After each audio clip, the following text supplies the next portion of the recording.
I'm Joan Newcomb, and today's morning musings is on inner voice. I'm doing a series of daily morning musings, and I'm using articles from my blog, Adventures in Density and Effort, as inspiration. So I'll read the article, and then if anything comes up that is new or different or has changed since I wrote this, I will interrupt myself and add the comments, and I'll do a summary at the very end for you as well. Inner voice. We all have a direct connection with spirit or source, however you want to define it.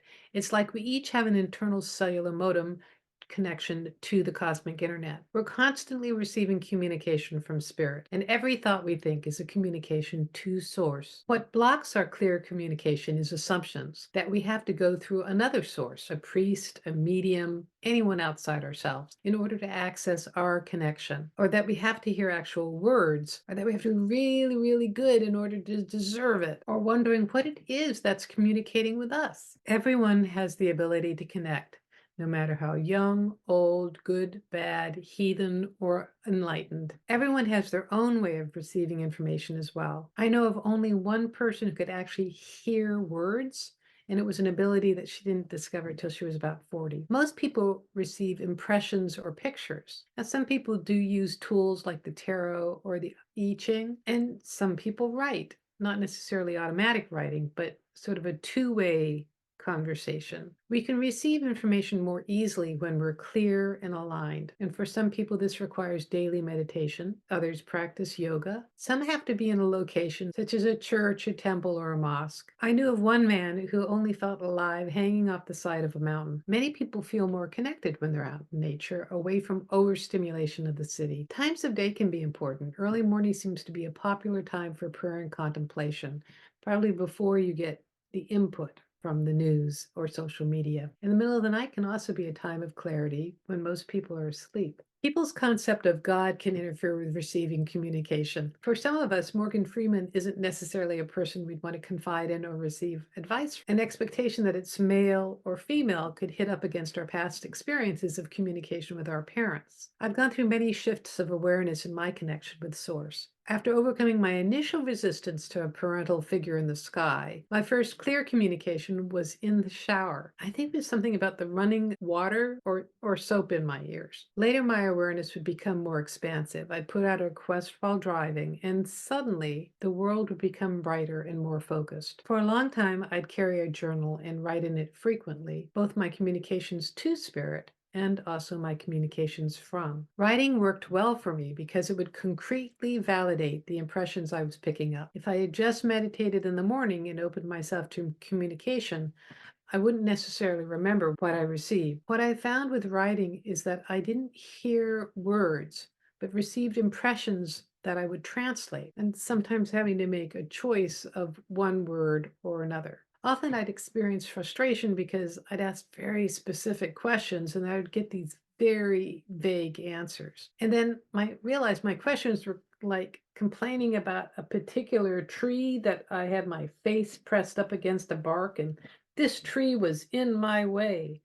And the answer from the universe was, there is a forest. There are spaces between trees. A playful visualization I use is that there's a great cosmic library where I can go and ask questions. And when I first started doing this, I'd picture going to a reference desk and being given huge books that were symbolic encapsulations of information. And then later on, I'd start getting CDs. But now I get streamed downloads. Sometimes Source communicates to me through others, through things they directly say to me or comments I overhear. Sometimes I'll notice a theme in my life of occurrences, which I see as a communication from the universe. I no longer feel a separation between this energy and myself. It's not a disembodied voice in the clouds.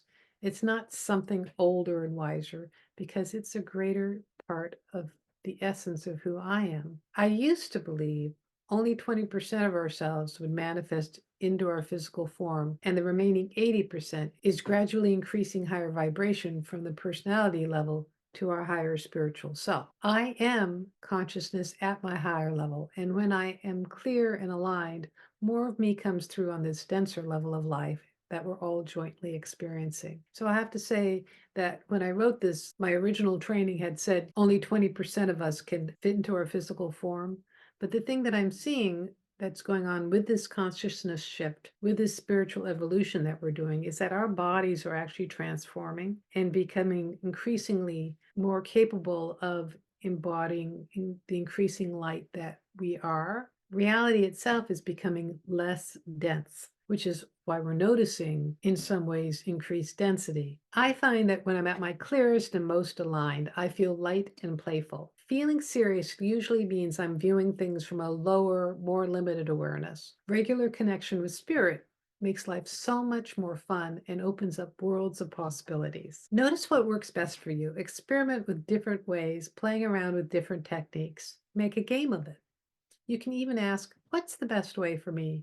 And see what comes to you. It may not be the same thing every time, although for some people, regularly sticking to the same technique, making a habit of it, is what makes it more real for them. Let yourself be open to your own unique inner voice and notice how your life is enhanced by the connection. So I invite you to play with this.